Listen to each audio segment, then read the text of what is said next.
Aboim. Welcome everyone.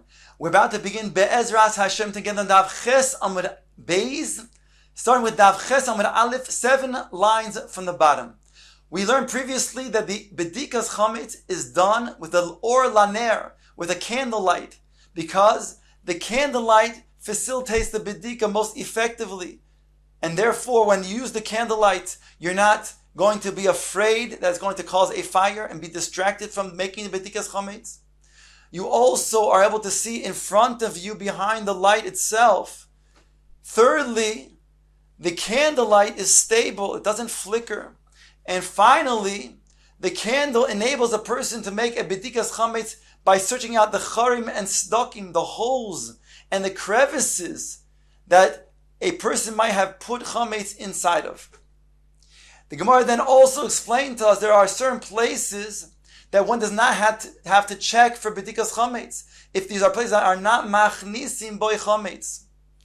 Says our Gemara, there's an exception to that, even though yes, certain places you do normally put in chametz, but even then, a person will be potter from making bedikas chametz. Says the Gemara, Tano, bring the following brayso: Ein mechayvin oisoy lahachnis yodoi lecharin ulisdakin livdoik mibnei hasakana. Even though these are places, charin and sdakin, that a person may have put chametz, but because of sakana, he is potter from making the bedikas chametz and putting his hand in that place. My sakana, asked the Gemara, what kind of sakana are we talking about that he's potter from putting his hand inside the charin? Says the Gemara, if you're going to say it's because of a danger that a scorpion might bite him, ask the Gemara, if he was using this hole by putting his chametz inside, then how did he do so? Wouldn't he have been concerned about a scorpion? Answers the Gemara, lo tzricha de nofal. He originally put it in a hole in the wall. He placed his chametz inside. Then subsequently the wall fell down. And therefore, now there's a concern that amongst the rubble is a scorpion. So he doesn't have to put his hand inside. Ask the Gemara, if that's the case and it fell, and now it's a rubble of stones, why would you have to make a bedika in the first place? Says the Gemara Vatnan, it says in the Mishnah, if it's chametz that's found in a mapoilis, that means a broken down wall, a pile of rubble, there you don't have to then check because it's already considered to be inaccessible and therefore mevuar. Answers the Gemara, Hasem she'ein hakelev yochel lechapes acharov. Over there in the Mishnah it says that your potter is talking about that it's at least 3 tfachim or deeper.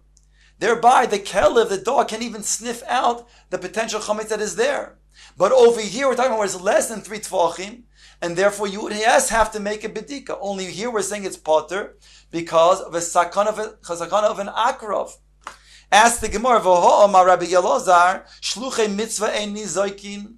But we have a principle that when a person is on the way of doing a mitzvah, he is going to be protected, mina shomayim. And therefore, he's about to do the mitzvah bedikas chametz now. So therefore, he should be protected from the scorpion. Answers the Gemara, Omer of Ashi, Shema toivad loy machat, va'osi li'iyune basra. The Gemara says, perhaps he had dropped a pin, a needle beforehand, and now when he's doing the bedikas chametz, he's searching also out for that pin, that needle that he had dropped. And therefore, the Gemara is saying he doesn't have the shmira of somebody's shaluchei mitzvah in nizokin. Ask the Gemara, ki agavna lav mitzvah, because he's also going to search for a needle that he had lost. Does that take away from the fact that he's performing a mitzvah, and thereby he does not have the shmira of those who are shluchei mitzvah einan nizokin? V'hatanya stays in the brayso, ha'oimer sela zulit tzedaka bishvil sheyichne beni oy sheheye ben olam haba. A person who gives tzedakah, and he says that this tzedakah should then be a zechus to then heal my son. My son should have a refuah from this chus of giving tzedakah. Or he gives tzedakah so that he'll then be zoiche to the schar of Olam Haba. Says the Gemara, on top of Chesed Amud Beis, Harei Zeh Tzadik Gomer, the Brisa concludes, he's a Tzadik Gomer, he's still fulfilling the mitzvah. And therefore, so long he's fulfilling the mitzvah, granted, he might also then be doing it with an other ulterior motive, but doesn't take away that he's doing the Ratzon of Hashem. In fact, Tosfos points out, provided he doesn't say, if his son does not get healed, he's regretful that he then performed the mitzvah of tzedakah. He wish he would not have performed the mitzvah of tzedakah. Provided that that's not the case, then Harei Zeh Tzadik Gomer, and therefore it's considered to be a valid mitzvah, whereby he does have then the shmira of shluchei mitzvah einin nizokin. Says the Gemara, Dilma Basa de Bodak Osi Li'iyune Basra. Perhaps after he checked, then he will then look for his needle. In other words, he already fulfilled the mitzvah of B'dikas Chametz. Thereby, he's no longer then having the shmira of shluchei mitzvah. Afterwards, now he checks to see if he can find that needle. Then he could be damaged. That's the concern of Chazal, saying you don't have to put your hand in such a place where there could be a scorpion.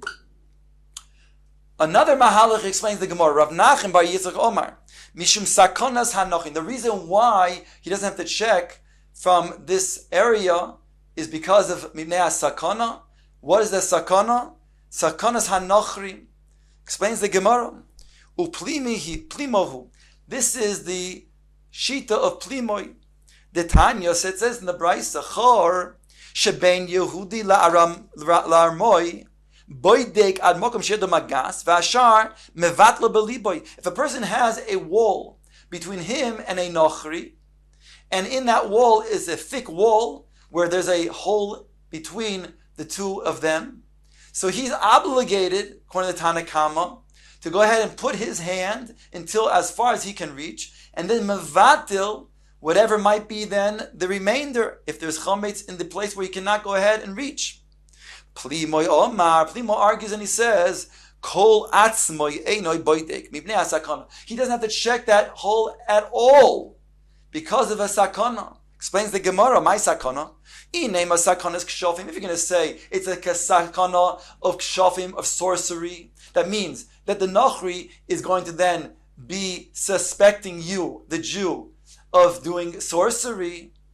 Then ki ishtamish, heichi ishtamish. Then when you used it for your hole to put your chometz inside, how did you use it? Isn't there also going to be a concern that you're going to be then suspect of sorcery? Inei masakanas keshofim.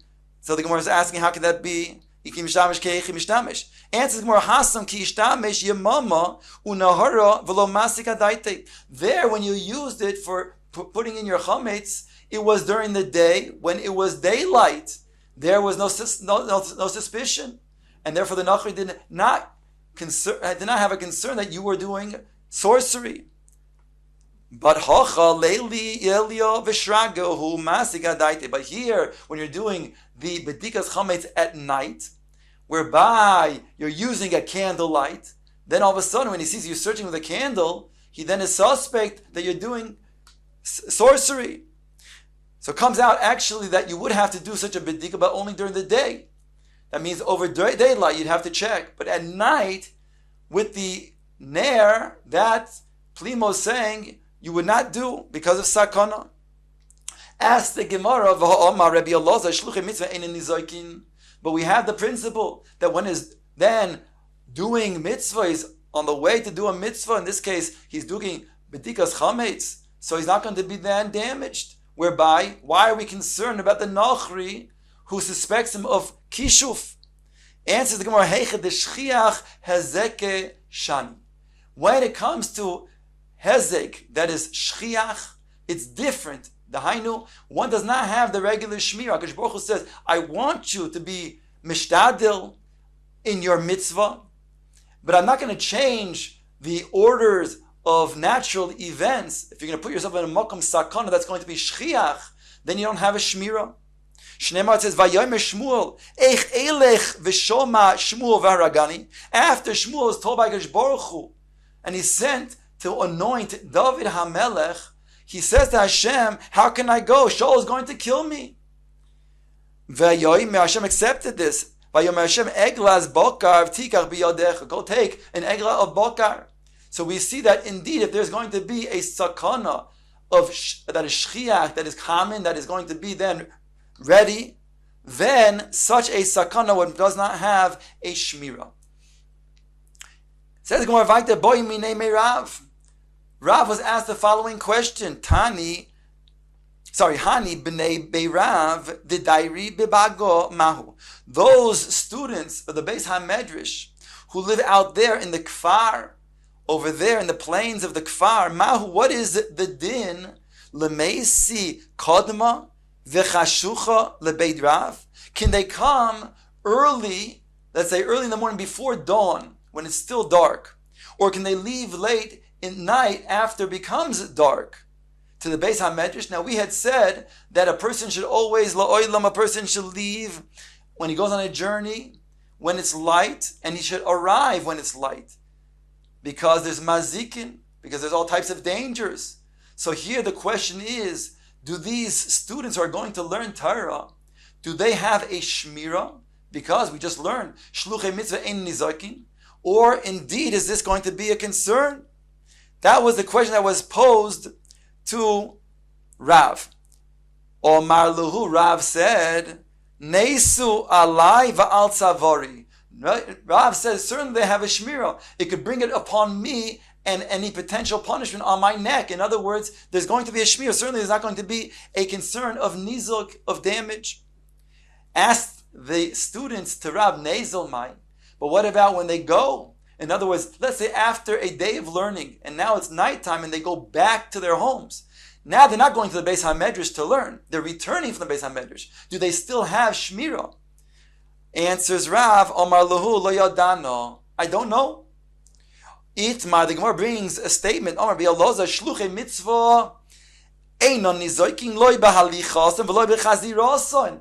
Not only in the going to then perform the mitzvah, even in the returning from performing the mitzvah, one has a shmira. Keman, like whom? Ki aitana, like the following Tana de Tana that says in the Brisa. Isi ben Yehuda Omer. Klape sha'omra Torah.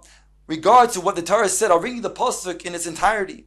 Ki orish goyim miponecha. HaKadosh Baruch Hu says, I will then get rid of the goyim from before you. V'herchavti es gvulecha, and I will widen your borders, Eretz Yisrael. V'herchavti es gvulecha v'lo yachmoid ish es artzecha, and nobody will covet your land. Talking about when you will then be able to then go up to the Shalosh Regalim and be Oila Regel. Be'aloischa leirois es pnei Hashem, when you will go and be seen before Hashem Elokecha shalosh paim bashana, 3 times of the year. Going back to the Gemara.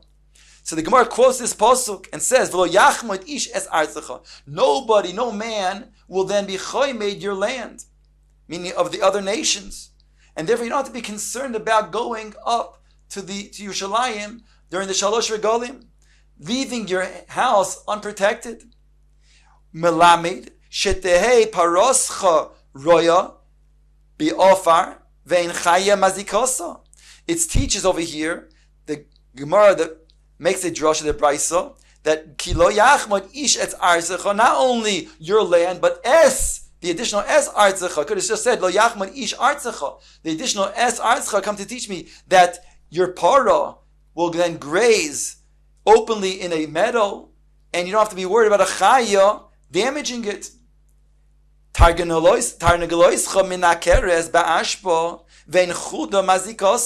You'll have your rooster going into the garbage heaps, and you don't have to worry about a weasel damaging it, even though you're not there to protect it. When it comes to these animals and the rooster, the way is normally then for them to then be damaged. Certainly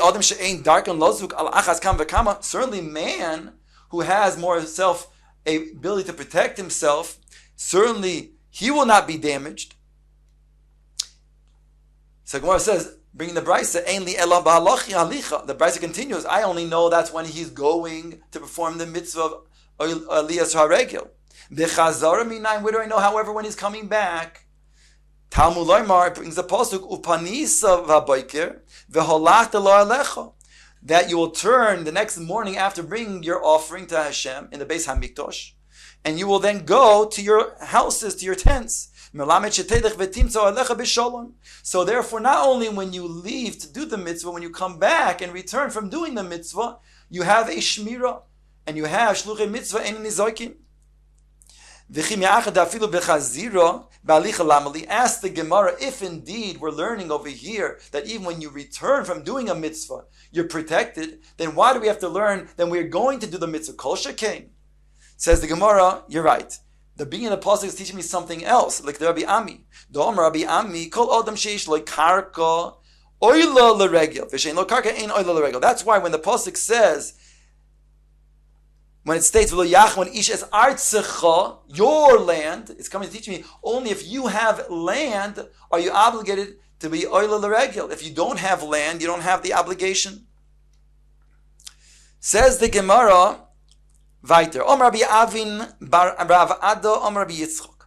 B'mnei ma ein peiros ginusar b'Yerushalayim. Once we're talking about Yerushalayim being oile l'regel, the Gemara asks, why is it that the special peiros of Ginosar, which is an area by the Kineris, which is a special type of fruit, sweet, and provides maybe even chachma, the Gemara in Brachos explains, how come that is not in Yerushalayim? Why is it in Ginoisar?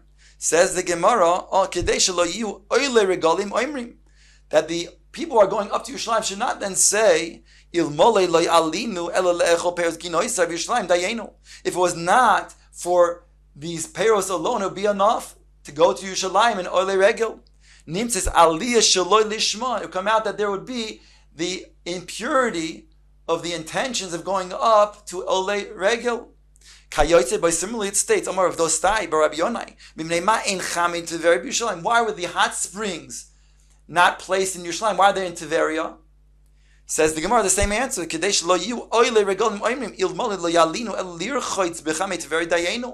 was not for the hot springs alone that would be in Yerushalayim, that would be sufficient to go up to Yerushalayim. And therefore they wouldn't have the most pure intentions when going up to Yerushalayim for Olei Regel. The Gemara now quotes our Mishnah, Uvameh Omru Beis Shurois. After all, the Mishnah asks, after it states that a mokom that you don't bring chametz, you don't have to check. To which the Mishnah then says right away, why then do you have to then check the two shurois of the martef, of the wine cellar? Martef man dechar shmei, asks the Gemara, who is mentioning martef? After all, why do we think that one would have to then check over here, that all of a sudden we're mentioning martef, and we're describing where in the martef you have to check? Hochi ka'amar, this is what it's saying. Kol makam she'ein machnisnin boi chametz, ein tzarich bedika. The Mishnah says, any place that you don't bring chametz, you don't have to make a bedikas chametz. V'oitros yain, v'oitros shemen, nami ein tzarich bedika. Also, when it comes to the places where you store your wine and your oil, it does not have to be checked. Uva me omru shtei shurois b'martef. And why did they say, in which case did they say you have to check the two rows of the martef of the wine cellar? When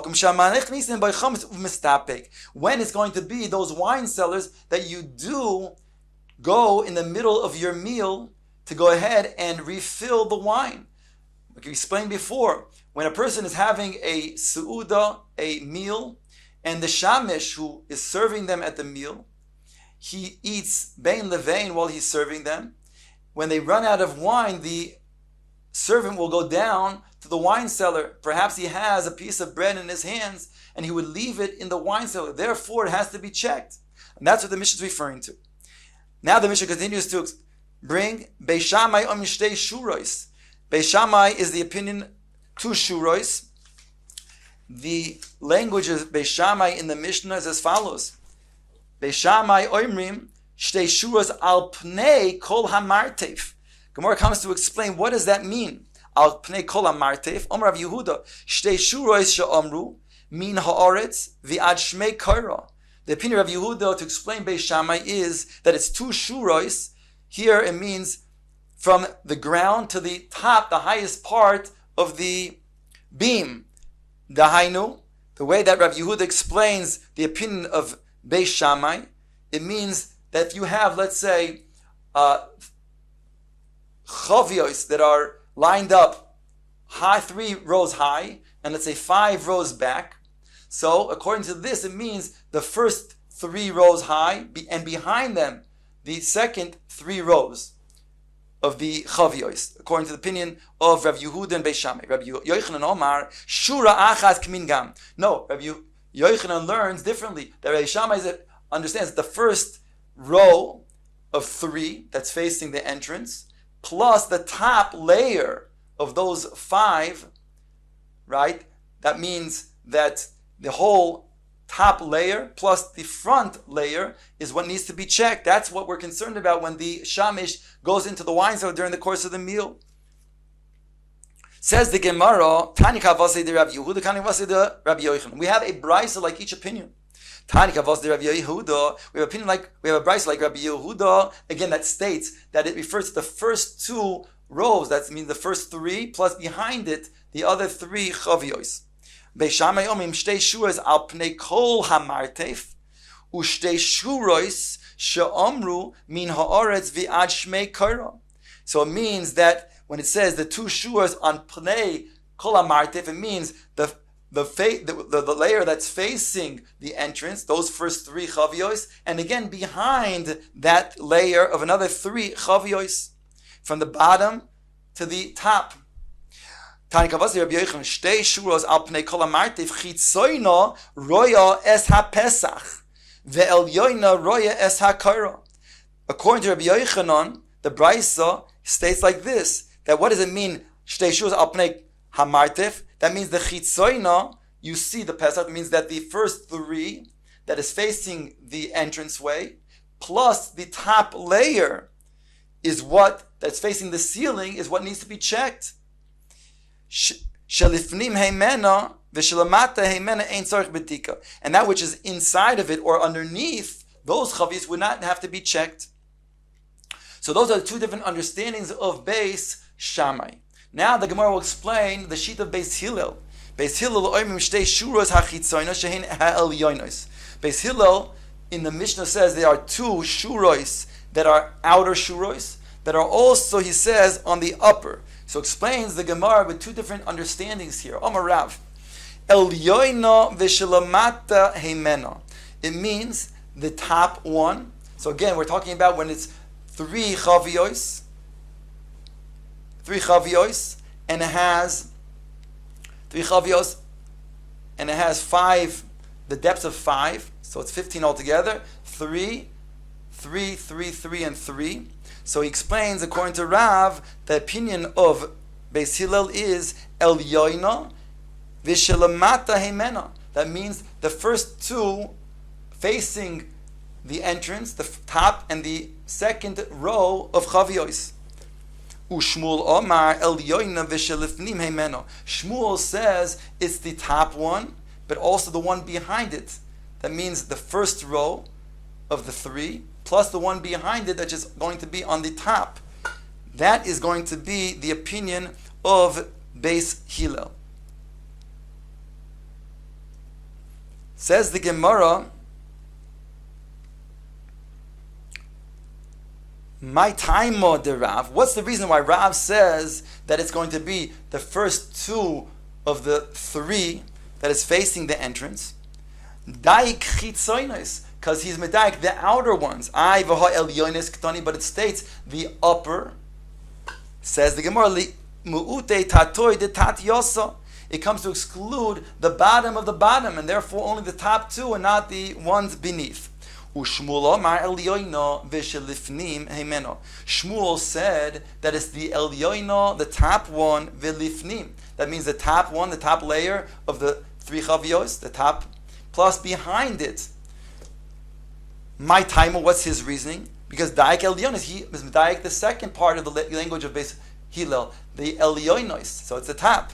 I v'hachitzonis ktani, but teaches the outer.